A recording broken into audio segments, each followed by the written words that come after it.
الحمد للہ رب العالمین والصلاة والسلام علی خاتم النبیین اما بعد فاعوذ باللہ من الشیطان الرجیم بسم اللہ الرحمن الرحیم۔ نفل روزوں کے فضائل، یہ مضمون کتاب فیضان رمضان صفحہ 325 تا 332 اور 371 تا 384 سے لیا گیا ہے۔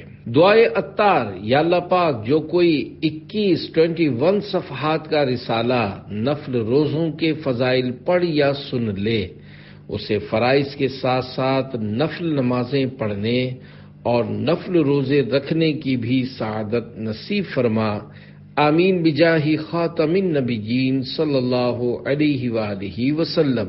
درود شریف کی فضیلت، فرمان آخری نبی صلی اللہ علیہ وآلہ وسلم، قیامت کے روز اللہ پاک کے عرش کے سوا کوئی سایہ نہیں ہوگا، 3 شخص عرش الہی کے سائے میں ہوں گے۔ عرض کی گئی، یا رسول اللہ صلی اللہ علیہ وآلہ وسلم، وہ کون لوگ ہوں گے؟ ارشاد فرمایا، نمبر 1، پہلا وہ شخص جو میرے امتی کی پریشانی دور کرے۔ نمبر 2، دوسرا میری سنت زندہ کرنے والا۔ نمبر 3، تیسرا مجھ پر کثرت سے درود شریف پڑھنے والا۔ صلو علی الحبیب صلی اللہ علی محمد۔ نفل روزوں کے دینی و دنیاوی فوائد۔ پیارے پیارے اسلامی بھائیوں، فرض روزوں کے علاوہ نفل روزوں کی بھی عادت بنانی چاہیے کہ اس میں بے شمار دینی و دنیاوی فوائد ہیں، اور ثواب تو اتنا ہے کہ مت پوچھو بات۔ آدمی کا جی چاہے کہ بس روزے رکھتے ہی چلے جائیں۔ دینی فوائد میں ایمان کی حفاظت، جہنم سے نجات اور جنت کا حصول شامل ہیں۔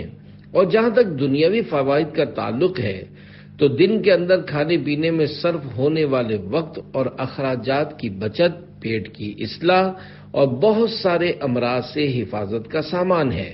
اور تمام فوائد کی اصل یہ ہے کہ روزے دار سے اللہ پاک راضی ہوتا ہے۔ روزہ داروں کے لیے بخشش کی بشارت۔ اللہ پاک پارہ 22 سورۃ الاحزاب کی آیت نمبر 35 میں ارشاد فرماتا ہے، والصائمین والصائمات والحافظین فروجهم والحافظات والذاکرین اللہ کثیرا والذاکرات اعد اللہ لهم مغفرۃ واجرا عظیما۔ ترجمہ کنز الایمان۔ اور روزے والے اور روزے والیاں اور اپنی پارسائی نگاہ رکھنے والے اور نگاہ رکھنے والیاں اور اللہ کو بہت یاد کرنے والے اور یاد کرنے والیاں، ان سب کے لیے اللہ نے بخشش اور بڑا ثواب تیار کر رکھا ہے۔ والصائمین والصائمات۔ ترجمہ، اور روزے والے اور روزے والیاں کی تفسیر میں حضرت علامہ ابو البرکات عبداللہ بن احمد نصفی رحمۃ اللہ علیہ لکھتے ہیں، اس میں فرض اور نفل دونوں قسم کے روزے داخل ہیں۔ منقول ہے، جس نے ہر مہینے ایام بیض یعنی چاند کی 13، 14، 15 تاریخ کے 3 روزے رکھے، وہ روزے رکھنے والوں میں شمار کیا جاتا ہے۔ اللہ پاک پارہ 29 سورۃ الحاقہ کی آیت نمبر 24 میں ارشاد فرماتا ہے، کلوا واشربوا ہنیئا بما اسلفتم فی الایام الخالیہ۔ ترجمہ کنز الایمان۔ کھاؤ اور پیو رچتا ہوا صلہ اس کا جو تم نے گزرے دنوں میں آگے بھیجا۔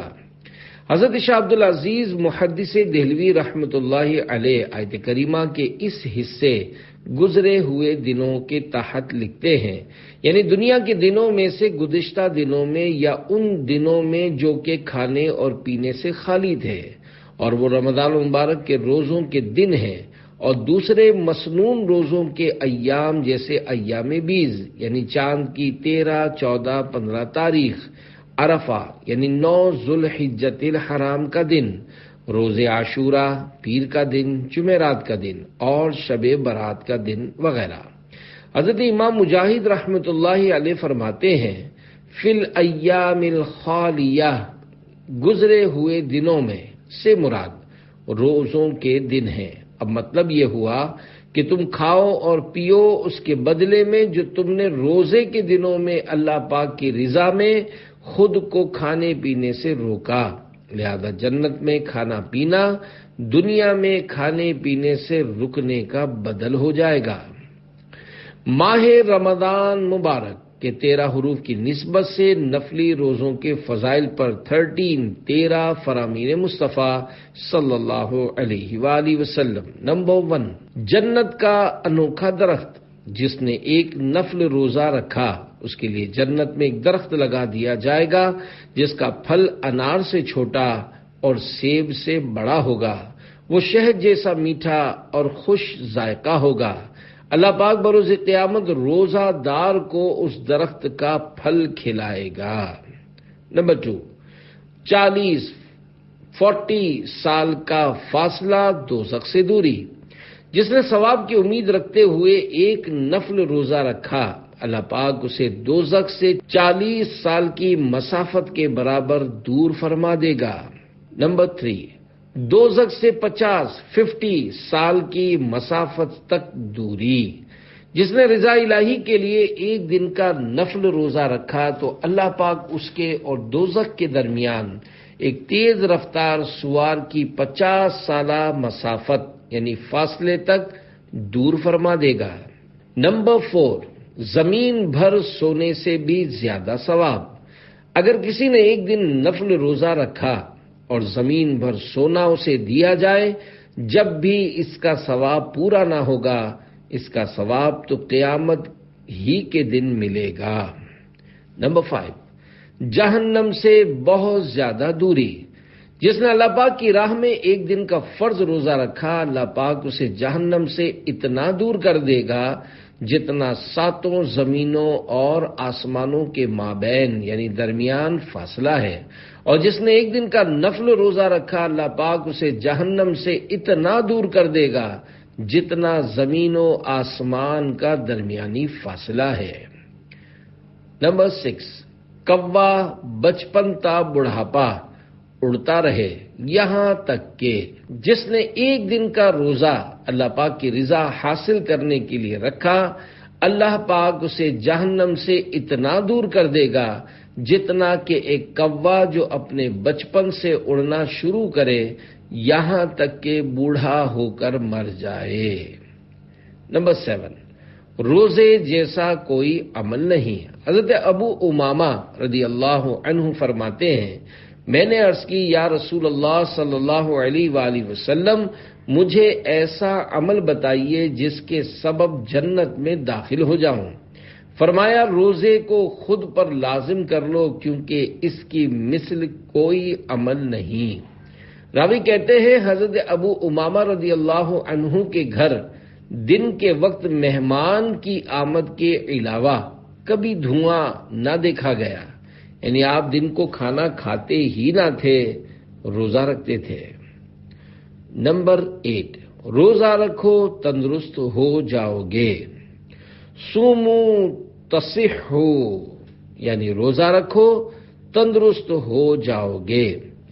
نمبر 9، محشر میں روزہ داروں کے مزے، قیامت کے دن جب روزے دار قبروں سے نکلیں گے تو وہ روزے کی بو سے پہچانے جائیں گے، ان کے لیے دسترخوان لگایا جائے گا اور انہیں کہا جائے گا کھاؤ کل تم بھوکے تھے، پیو کل تم پیاسے تھے، آرام کرو کل تم تھکے ہوئے تھے، پس وہ کھائیں گے پیئیں گے اور آرام کریں گے، حالانکہ لوگ حساب کی مشقت اور پیاس میں مبتلا ہوں گے۔ نمبر 10، تو وہ جنت میں داخل ہوگا جو لا الہ الا اللہ کہتے ہوئے انتقال کر گیا تو وہ جنت میں داخل ہوگا، اور جس نے کسی دن اللہ پاک کی رضا کے لیے روزہ رکھا اسی پر اس کا خاتمہ ہوا تو وہ داخل جنت ہوگا، اور جس نے اللہ پاک کی رضا کے لیے صدقہ کیا اسی پر اس کا خاتمہ ہوا تو وہ داخل جنت ہوگا۔ نمبر 11، جب تک روزے دار کے سامنے کھانا کھایا جاتا ہے، حضرت ام عمارہ بنت کعب رضی اللہ عنہا فرماتی ہیں، سلطان دو جہان شہنشاہ کون و مکان رحمت عالمیان صلی اللہ علیہ وآلہ وسلم میرے یہاں تشریف لائے، میں نے کھانا پیش کیا تو ارشاد فرمایا تم بھی کھاؤ۔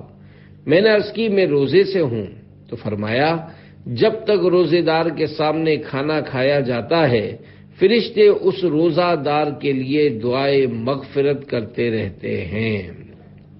نمبر 12، ہڈیاں تسبیح کرتی ہیں۔ سرکار مدینہ صلی اللہ علیہ وآلہ وسلم نے حضرت بلال رضی اللہ عنہ سے ارشاد فرمایا، اے بلال رضی اللہ تعالیٰ عنہ، آؤ ناشتہ کریں۔ تو حضرت بلال رضی اللہ عنہ نے عرض کی میں روزے سے ہوں۔ تو رسول اللہ صلی اللہ علیہ وآلہ وسلم نے فرمایا ہم اپنا رزق کھا رہے ہیں اور بلال رضی اللہ عنہ کا رزق جنت میں بڑھ رہا ہے۔ پھر فرمایا اے بلال کیا تمہیں معلوم ہے کہ جتنی دیر تک روزہ دار کے سامنے کچھ کھایا جائے تب تک اس کی ہڈیاں تسبیح کرتی ہیں، اسے فرشتے دعائیں دیتے ہیں۔ نمبر 13، روزے میں مرنے کی فضیلت۔ جو روزے کی حالت میں مرا اللہ پاک قیامت تک کے لیے اس کے حساب میں روزے لکھ دے گا۔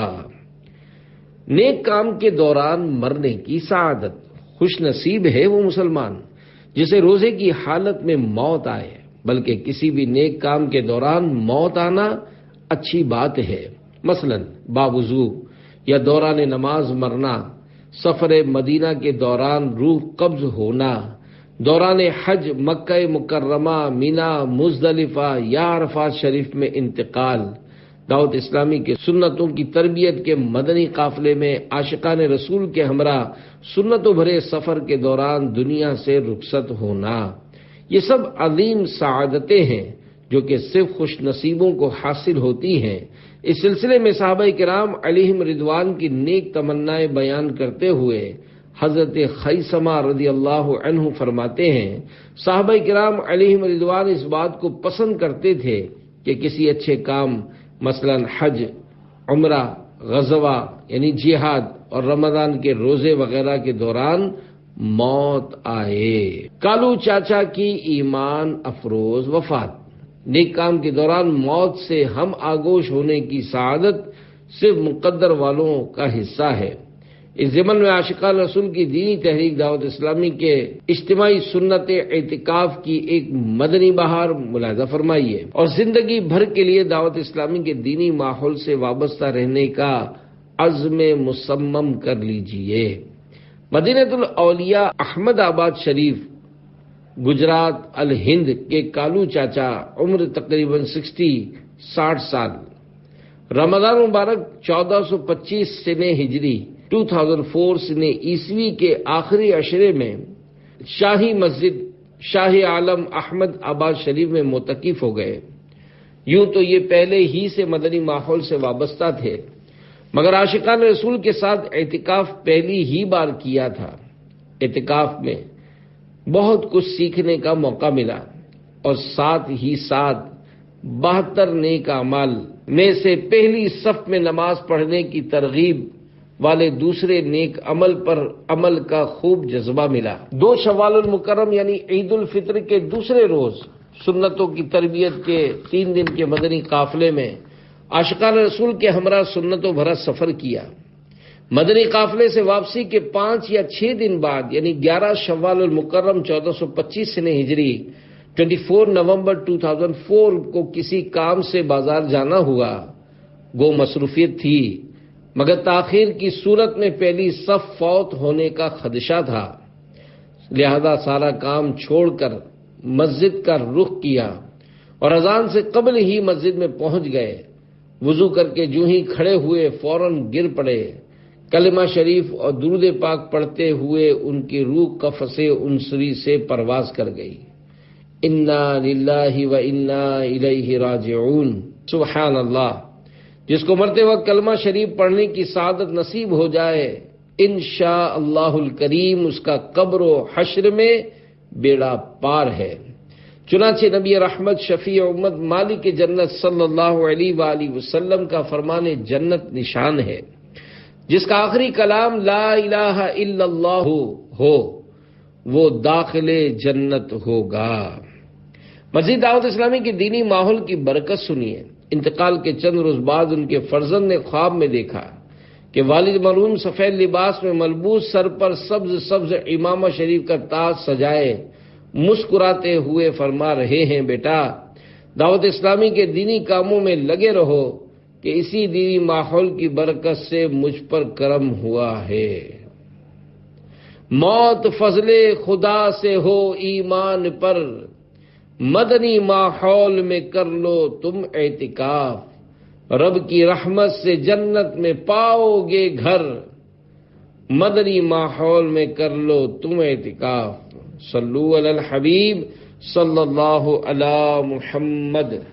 سخت گرمی میں روزے کی فضیلت۔ حکایت، حضرت ابن عباس رضی اللہ عنہما فرماتے ہیں کہ سرکار مدینہ منورہ سردار مکہ مکرمہ صلی اللہ علیہ وآلہ وسلم نے حضرت ابو موسیٰ رضی اللہ عنہ کو ایک سمندری جہاد میں بھیجا۔ ایک اندھیری رات میں جب کشتی کے بادبان اٹھا دیے گئے تو ہاتف غیب نے پکارا، اے سفینے والو ٹھہرو، کیا میں تمہیں نہ بتاؤں کہ اللہ پاک نے اپنے ذمہ کرم پر کیا لیا ہے؟ حضرت ابو موسیٰ رضی اللہ عنہ نے فرمایا، اگر تم بتا سکتے ہو تو ضرور بتاؤ۔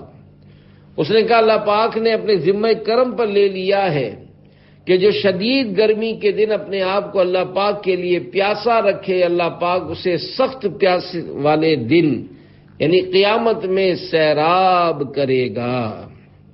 راوی فرماتے حضرت ابو موسیٰ رضی اللہ عنہ کی عادت تھی کہ سخت گرمی کے دن روزہ رکھتے تھے۔ قیامت میں روزہ دار کھائیں گے۔ تابعی بزرگ حضرت عبداللہ بن رباح انصاری رحمت اللہ علیہ فرماتے ہیں، میں نے ایک راہب سے سنا، قیامت کے دن دسترخوان بچھائے جائیں گے، سب سے پہلے روزے دار ان پر سے کھائیں گے۔ ایام بیز کے روزے، ہر مدنی ماہ یعنی سنہ ہجری کے مہینے میں کم از کم 3 روزے اور ہر اسلامی بھائی اور اسلامی بہن کو رکھ ہی لینے چاہیے۔ اس کے بے شمار دنیاوی اور اخروی فوائد ہیں۔ بہتر یہ ہے کہ یہ روزے ایام 20 یعنی چاند کی 13، 14، 15 تاریخ کو رکھے جائیں۔ ایام 20 کے روزوں کے متعلق 3 روایات۔ نمبر 1، ام المومنین حضرت حفصہ رضی اللہ عنہا سے روایت ہے کہ اللہ پاک کے پیارے حبیب صلی اللہ علیہ وآلہ وسلم 4 چیزیں نہیں چھوڑتے تھے: عاشورہ کا روزہ، عشرہ ذوالحجہ کے روزے اور ہر مہینے میں 3 دن کے روزے، اور فجر کے فرض سے پہلے 2 رکعتیں یعنی 2 سنتیں۔ حدیث پاک کے اس حصے عشرہ ذوالحجہ کے روزے سے مراد ذوالحجہ کے ابتدائی 9 دن کے روزے ہیں، ورنہ 10 ذوالحجہ کو روزے رکھنا حرام ہے۔ نمبر 2، حضرت ابن عباس رضی اللہ عنہما سے روایت ہے کہ طبیبوں کے طبیب اللہ کے حبیب صلی اللہ علیہ وآلہ وسلم ایام 20 میں بغیر روزہ کے نہ ہوتے، نہ سفر میں نہ حضر یعنی قیام میں۔ نمبر 3، ام المومنین حضرت عائشہ صدیقہ رضی اللہ عنہا روایت فرماتی ہیں، انبیاء کے سردار صاحب معراج صلی اللہ علیہ وآلہ وسلم 1 مہینے میں ہفتہ اتوار اور پیر کا، جبکہ دوسرے ماہ منگل، بدھ اور جمعرات کا روزہ رکھا کرتے۔ ایام 20 کے روزوں کے بارے میں 5 فرامین مصطفیٰ صلی اللہ علیہ وآلہ وسلم۔ نمبر 1، جس طرح تم میں سے کسی کے پاس لڑائی میں بچاؤ کے لیے ڈھال ہوتی ہے، اسی طرح روزہ جہنم سے تمہاری ڈھال ہے، اور ہر ماہ 3 دن روزے رکھنا بہترین روزے ہیں۔ نمبر 2، ہر مہینے میں 3 دن کے روزے ایسے ہیں جیسے دہر ہے، یعنی ہمیشہ کے روزے۔ نمبر 3، رمضان کے روزے اور ہر مہینے میں 3 دن کے روزے سینے کی خرابی یعنی جیسے نفاق دور کرتے ہیں۔ نمبر 4، جس سے ہو سکے ہر مہینے میں 3 روزے رکھے کہ ہر روزہ 10 گناہ مٹاتا اور گناہ سے ایسا پاک کر دیتا ہے جیسا پانی کپڑے کو۔ جب مہینے میں 3 روزے رکھنے ہوں تو 13، 14 اور 15 کو رکھو۔ مرنے کی دعائیں مانگتے تھے۔ پیارے پیارے اسلامی بھائیوں، ایام 20 کے روزوں، نیکیوں اور سنتوں کا ذہن بنانے کے لیے عاشقان رسول کی دینی تحریک دعوت اسلامی کا دینی ماحول اپنا لیجئے۔ صرف دور دور سے دیکھنے سے بات نہیں بنے گی۔ سنتوں کی تربیت کے مدنی قافلوں میں عاشقان رسول کے ساتھ سنتوں بھرا سفر کیجئے۔ رمضان مبارک کا اجتماعی اعتکاف بھی فرمائیے۔ انشاءاللہ وہ قلبی سکون میسر آئے گا کہ آپ حیران رہ جائیں گے۔ دعوت اسلامی کی دینی ماحول میں آ کر کیسے کیسے بگڑے ہوئے لوگ راہ راست پر آ جاتے ہیں، اس کی ایک جھلک ملاحظہ فرمائیے۔ چنانچہ تحصیل ٹھل، باب الاسلام سندھ، پاکستان کے نوجوان انتہائی فسادی اور شریر تھے۔ لڑائی جھگڑا ان کا پسندیدہ مشغلہ تھا۔ ان کی شرانگیزیوں سے سارا محلہ پریشان تھا اور گھر والے تو اس قدر بیزار تھے کہ ان کے مرنے کی دعائیں مانگتے تھے۔ خوش نصیبی سے کچھ اسلامی بھائیوں نے انفرادی کوشش کرتے ہوئے انہیں رمضان مبارک کے اجتماعی اعتکاف کی دعوت پیش کی۔ انہوں نے مروت میں ہاں کر دی اور رمضان مبارک 1420 میں میمن مسجد جیکب آباد میں عاشقان رسول کے ساتھ معتکف ہو گئے۔ دوران اعتکاف انہیں غسل، وضو، نماز جنازہ کا طریقہ، نیز حقوق اللہ و حقوق العباد اور احترام مسلم کے احکام سیکھنے کو ملے۔ سنتوں بھرے پرسوز بیانوں اور رقت انگیز دعاؤں نے انہیں ہلا کر رکھ دیا۔ بصد ندامت انہوں نے سابقہ گناہوں سے توبہ کی، نیکیاں کرنے کی دل میں امنگ پیدا ہوئی۔ الحمدللہ انہوں نے عشق مصطفیٰ صلی اللہ علیہ وآلہ وسلم کی نشانی داڑھی شریف سجا لی، سر کو سبز امامہ شریف کے تاج سے سر سبز کیا اور لڑائی جھگڑوں کی جگہ نیکی کی دعوت کے شیدائی بن گئے۔ آؤ آ کر گناہوں سے توبہ کرو، مدنی ماحول میں کر لو تم اعتکاف، رحمت حق سے دامن تم آ کر بھرو، مدنی ماحول میں کر لو تم اعتکاف۔ صلو علی الحبیب صلی اللہ علی محمد۔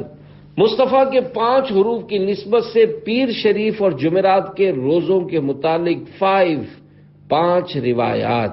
نمبر 1، حضرت ابو ہریرہ رضی اللہ عنہ سے مروی ہے، رسول اللہ صلی اللہ علیہ وآلہ وسلم فرماتے ہیں، پیر اور جمعرات کو اعمال پیش ہوتے ہیں تو میں پسند کرتا ہوں کہ میرا عمل اس وقت پیش ہو کہ میں روزہ دار ہوں، تاکہ روزے کی برکت سے رحمت الہی کا دریا جوش مارے۔ نمبر 2، اللہ پاک کے محبوب صلی اللہ علیہ وسلم پیر شریف اور جمعرات کو روزے رکھا کرتے تھے۔ اس کے بارے میں عرض کی گئی تو فرمایا، ان دونوں دنوں میں اللہ پاک ہر مسلمان کی مغفرت فرماتا ہے مگر وہ 2 شخص جنہوں نے باہم یعنی آپس میں جدائی کر لی ہے۔ ملائکہ سے فرماتا ہے انہیں چھوڑ دو یہاں تک کہ صلح کر لیں۔ مفسر قرآن حکیم الامت مفتی احمد یار خان رحمت اللہ علیہ اس حدیث پاک کے تحت معراج جلد 3 صفحہ 196 پر فرماتے ہیں، سبحان اللہ سبحان اللہ، یہ دونوں دن بڑی عظمت اور برکت والے ہیں، کیوں نہ ہوں کہ انہیں عظمت والوں سے نسبت ہے۔ جمعرات تو جمعہ کا پڑوسی ہے اور حضرت آمنہ خاتون رضی اللہ عنہا کے حاملہ ہونے کا دن ہے، اور پیر حضور انور صلی اللہ علیہ وآلہ وسلم کی ولادت کا دن بھی ہے اور نزول قرآن کریم کا بھی۔ نمبر 3، ام المومنین حضرت عائشہ صدیقہ رضی اللہ عنہا روایت فرماتی ہیں، نبیوں کے سردار صاحب معراج صلی اللہ علیہ وسلم پیر اور جمعرات کے روزے کا خاص خیال رکھتے تھے۔ نمبر 4، حضرت ابو قتادہ رضی اللہ عنہ فرماتے ہیں، سرکار نامدار مدینے کے تاجدار رسولوں کے سالار نبیوں کے سردار صلی اللہ علیہ وآلہ وسلم سے پیر شریف کے روزے کا سبب دریافت کیا گیا تو فرمایا، اسی میں میری ولادت ہوئی، اسی میں مجھ پر وحی نازل ہوئی۔ نمبر 5، حضرت اسامہ بن زید رضی اللہ عنہ کے غلام رضی اللہ عنہ سے مروی ہے، فرماتے ہیں کہ اسامہ بن زید رضی اللہ عنہما سفر میں بھی پیر اور جمعرات کا روزہ ترک نہیں کرتے تھے۔ میں نے ان کی بارگاہ میں عرض کی کیا وجہ ہے؟ آپ رضی اللہ عنہ اس بڑی عمر میں بھی پیر اور جمعرات کا روزہ رکھتے ہیں۔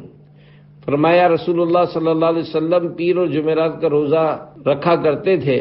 میں نے عرض کی یا رسول اللہ صلی اللہ علیہ وسلم کیا وجہ ہے کہ آپ صلی اللہ علیہ وسلم پیر اور جمعرات کا روزہ رکھتے ہیں؟ تو ارشاد فرمایا لوگوں کے اعمال پیر اور جمعرات کو پیش کیے جاتے ہیں۔ صلو علی الحبیب صلی اللہ علی محمد۔ جنت کے 3 حروف کی نسبت سے بدھ اور جمعرات کے روزوں کے 3 فضائل۔ نمبر 1، حضرت عبداللہ بن عباس رضی اللہ عنہما سے روایت ہے، اللہ پاک کے پیارے رسول صلی اللہ علیہ وآلہ وسلم کا فرمان بشارت نشان ہے، جو بدھ اور جمعرات کے روزے رکھے اس کے لیے جہنم سے آزادی لکھ دی جاتی ہے۔ نمبر 2، حضرت مسلم بن عبید اللہ قرشی رضی اللہ عنہ اپنے والد مکرم رضی اللہ عنہ سے روایت کرتے ہیں کہ انہوں نے بارگاہ رسالت صلی اللہ علیہ وآلہ وسلم میں یا تو خود عرض کی یا کسی اور نے دریافت کیا، یا رسول اللہ صلی اللہ علیہ وآلہ وسلم میں ہمیشہ روزہ رکھوں؟ سرکار صلی اللہ علیہ وآلہ وسلم خاموش رہے، پھر دوسری مرتبہ عرض کی، پھر خاموشی اختیار فرمائی، تیسری بار پوچھنے پر استفسار فرمایا کہ روزے کے متعلق کس نے سوال کیا؟ عرض کی میں نے، یا نبی اللہ صلی اللہ علیہ وآلہ وسلم، تو جواباً ارشاد فرمایا بے شک تجھ پر تیرے گھر والوں کا حق ہے، تو رمضان اور اس سے متصل مہینے شوال اور ہر بدھ اور جمعرات کے روزے رکھ کہ اگر تو ایسا کرے گا تو گویا تو نے ہمیشہ کے روزے رکھے۔ نمبر 3، فرمان مصطفیٰ صلی اللہ علیہ وآلہ وسلم جس نے رمضان، شوال، بدھ اور جمعرات کا روزہ رکھا تو وہ داخل جنت ہوگا۔ صلو علی الحبیب صلی اللہ علی محمد۔ کرم کے 3 حروف کی نسبت سے بدھ، جمعرات اور جمعہ کے روزوں کے فضائل پر مشتمل 3 فرامین مصطفیٰ صلی اللہ علیہ وآلہ وسلم۔ نمبر 1، جس نے بدھ، جمعرات و جمعہ کا روزہ رکھا اللہ پاک اس کے لیے جنت میں ایک مکان بنائے گا جس کا باہر کا حصہ اندر سے دکھائی دے گا اور اندر کا باہر سے۔ نمبر 2، جس نے بدھ، جمعرات و جمعہ کا روزہ رکھا اللہ پاک اس کے لیے جنت میں موتی اور یاقوت اور زبرجد کا محل بنائے گا اور اس کے لیے دوزخ سے برات یعنی آزادی لکھ دی جائے گی۔ نمبر 3، جس نے بدھ، جمعرات و جمعہ کا روزہ رکھا پھر جمعہ کو تھوڑا یا زیادہ تصدق یعنی خیرات کرے تو جو گناہ کیے بخش دیے جائیں گے اور ایسا ہو جائے گا جیسے اس دن کے اپنی ماں کے پیٹ سے پیدا ہوا تھا۔ صلو علی الحبیب صلی اللہ علی محمد۔ جمعہ کے 4 حروف کی نسبت سے جمعہ کے روزے کے متعلق 4 فرامین مصطفیٰ صلی اللہ علیہ وآلہ وسلم۔ نمبر 1، جس نے جمعہ کا روزہ رکھا تو اللہ پاک اسے آخرت کے 10 دنوں کے برابر اجر عطا فرمائے گا اور وہ ایام اپنی مقدار میں ایام دنیا کی طرح نہیں ہیں۔ فتح رضویہ جلد 10 صفحہ 653 پر ہے۔ روزہ جمعہ یعنی جب اس کے ساتھ پنج شنبہ یا شنبہ یعنی جمعرات یا ہفتے کا روزہ بھی شامل ہو، مروی ہوا کہ 10,000 برس کے روزوں کے برابر ہے۔ نمبر 2، جس نے جمعہ ادا کیا اور اس دن کا روزہ رکھا اور مریض کی عیادت کی اور جنازے کے ساتھ گیا اور نکاح میں حاضر ہوا تو اس کے لیے جنت واجب ہو گئی۔ نمبر 3، جس نے روزے کی حالت میں یوم جمعہ کی صبح کی اور مریض کی عیادت کی اور جنازے کے ساتھ گیا اور صدقہ کیا تو اس نے اپنے لیے جنت واجب کر لی۔ نمبر 4، جس نے بروز جمعہ روزہ رکھا اور مریض کی عیادت کی اور مسکین کو کھانا کھلایا اور جنازے کے ہمراہ چلا تو اسے 40 سال کے گناہ لاحق نہ ہوں گے۔ حدیث پاک کے اس حصے اسے 40 سال کے گناہ لاحق نہ ہوں گے سے مراد یا تو اسے نیکی ہی کی توفیق ملے گی یا گناہ صادر ہوئے تو ایسی توبہ کی توفیق مل جائے گی جو اس کے گناہوں کو مٹا دے گی۔ حضرت عبداللہ بن مسعود رضی اللہ عنہ فرماتے ہیں سرکار مدینہ صلی اللہ علیہ وآلہ وسلم بہت کم جمعہ کا روزہ ترک فرماتے تھے۔ پیارے پیارے اسلامی بھائیوں، جس طرح عاشورہ کے روزے کے پہلے یا بعد میں ایک روزہ رکھنا ہے، اسی طرح جمعہ میں بھی کرنا ہے، کیونکہ خصوصیت کے ساتھ تنہا جمعہ، اس مسئلے کا خلاصہ آگے آ رہا ہے۔ یا صرف ہفتے کا روزہ رکھنا مکروہ تنزیہی یعنی ناپسندیدہ ہے۔ ہاں، اگر کسی مخصوص تاریخ کو جمعہ یا ہفتہ آ گیا تو تنہا جمعہ یا ہفتے کا روزہ رکھنے میں کراہت نہیں، مثلا 15 شعبان المعظم، 27 رجب المرجب وغیرہ۔ صلو علی الحبیب صلی اللہ علی محمد۔ فضل کے 3 حروف کی نسبت سے تنہا جمعہ کا روزہ رکھنے کی ممانعت پر 3 فرامین مصطفیٰ صلی اللہ علیہ وآلہ وسلم۔ نمبر 1، شب جمعہ کو دیگر راتوں میں شب بیداری کے لیے خاص نہ کرو، اور نہ ہی یوم جمعہ کو دیگر دنوں میں روزے کے ساتھ خاص کرو، مگر یہ کہ تم ایسے روزے میں ہو جو تمہیں رکھنا ہو۔ مشہور مفسر قرآن حکیم الامت حضرت مفتی احمد یار خان رحمۃ اللہ علیہ میراج جلد 3 صفحہ 187 پر شب جمعہ کو دیگر راتوں میں شب بیداری کے لیے خاص نہ کرو کے تحت فرماتے ہیں، یعنی جمعہ کی رات میں عبادت کرنا منع نہیں، بلکہ اور راتوں میں بالکل عبادت نہ کرنا مناسب نہیں کہ یہ غفلت کی دلیل ہے، کیونکہ جمعہ کی رات ہی زیادہ عظمت والی ہے۔ اندیشہ تھا کہ لوگ اس کو نفلی عبادتوں سے خاص کر لیں گے، اس لیے اسی رات کا نام لیا گیا۔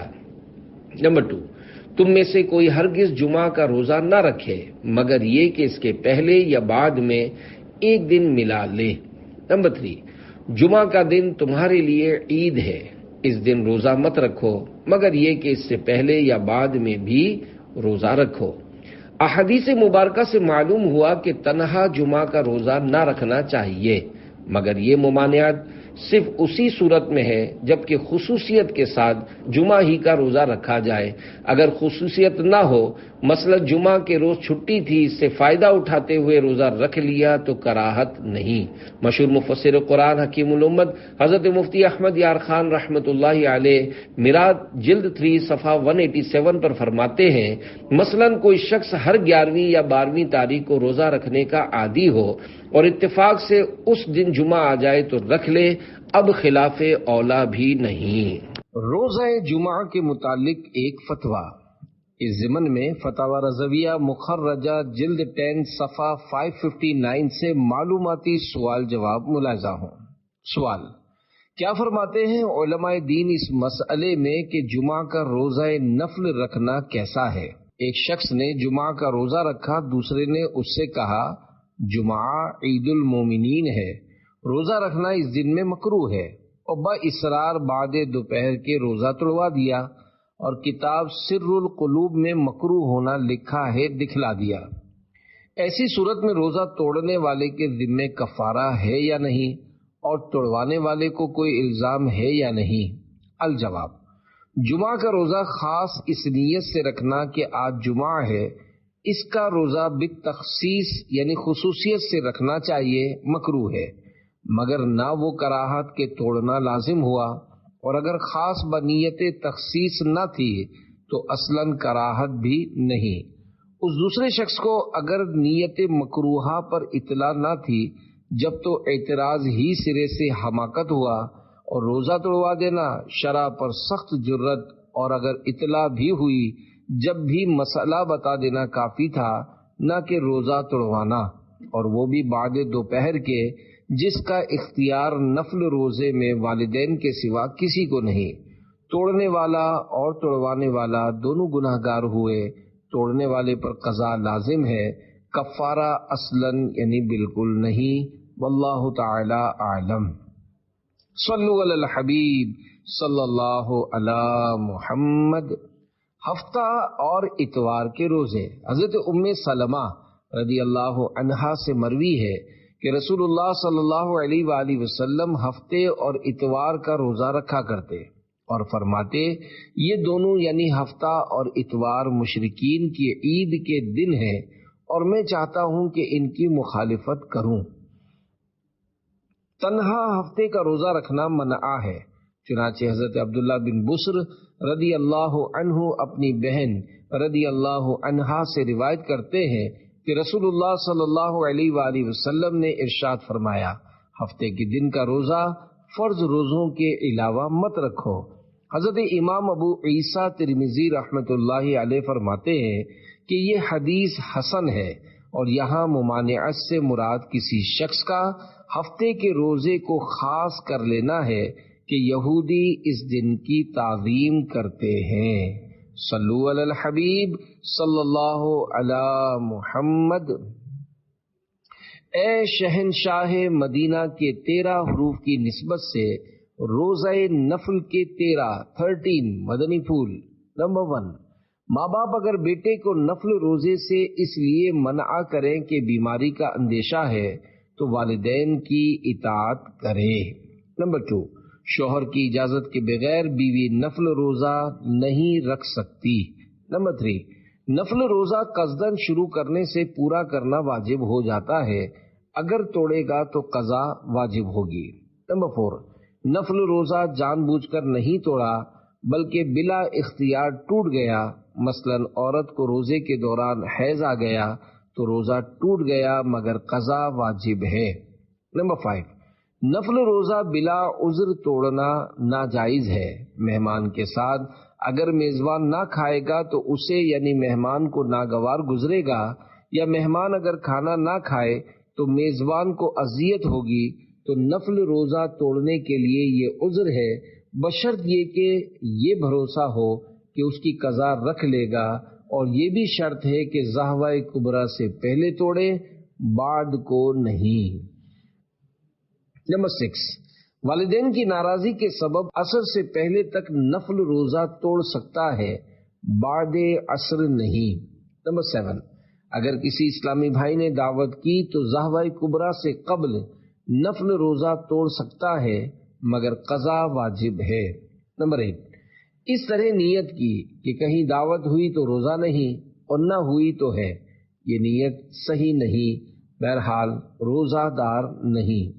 نمبر 9، ملازم یا مزدور اگر نفل روزہ رکھیں تو کام پورا نہیں کر سکتے تو مستاجر یعنی جس نے ملازمت یا مزدوری پر رکھا ہے کی اجازت ضروری ہے، اور اگر کام پورا کر سکتے ہیں تو اجازت کی ضرورت نہیں۔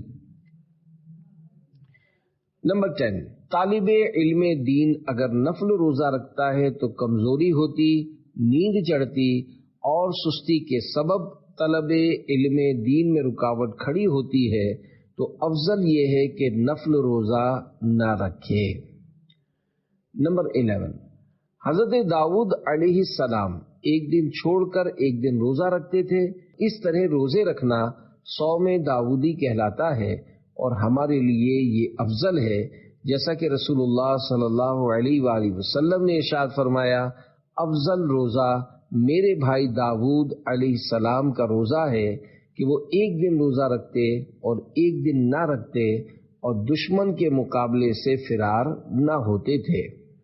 نمبر 12، حضرت سلیمان علیہ السلام 3 دن مہینے کے شروع میں، 3 دن وسط یعنی بیچ میں، اور 3 دن آخر میں روزہ رکھا کرتے تھے، اور اس طرح مہینے کے اوائل، اواسط اور اواخر میں روزہ دار رہتے تھے۔ نمبر 13، صوم دہر یعنی ہمیشہ روزہ رکھنا سوا ان 5 دنوں یعنی شوال کی 1 اور ذی الحجہ کی 10ویں تا 13ویں کے، جن میں روزہ رکھنا حرام ہے، مکروہ تنزیہی ہے۔ ہمیشہ روزہ رکھنا، ہمیشہ کے روزوں سے ممانعت پر بخاری شریف کی یہ حدیث بھی ہے، اور اس کا مفہوم بھی علماء نے تعویل کے ساتھ بیان فرمایا ہے۔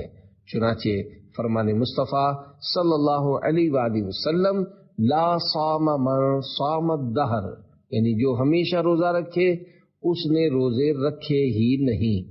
شارح بخاری حضرت علامہ مفتی محمد شریف الحق امجدی رحمت اللہ علیہ اس حدیث پاک کے تحت لکھتے ہیں، اگر اس خبر کو نہی کے معنی میں مانے، یعنی اگر اس حدیث کا یہ معنی لے کہ ہمیشہ روزہ رکھنا منع ہے اور جو رکھے گا تو اسے کوئی ثواب نہیں ملے گا، تو اس صورت میں حدیث کا یہ ارشاد ان لوگوں کے لیے ہے جنہیں مسلسل روزہ رکھنے کی وجہ سے اس کا ظن غالب ہو کہ اتنے کمزور ہو جائیں گے کہ جو حقوق ان پر واجب ہیں ان کو ادا نہیں کر پائیں گے، خواہ وہ حقوق دینی ہو یا دنیاوی، مثلا نماز، جہاد، بچوں کی پرورش کے لیے کمائی۔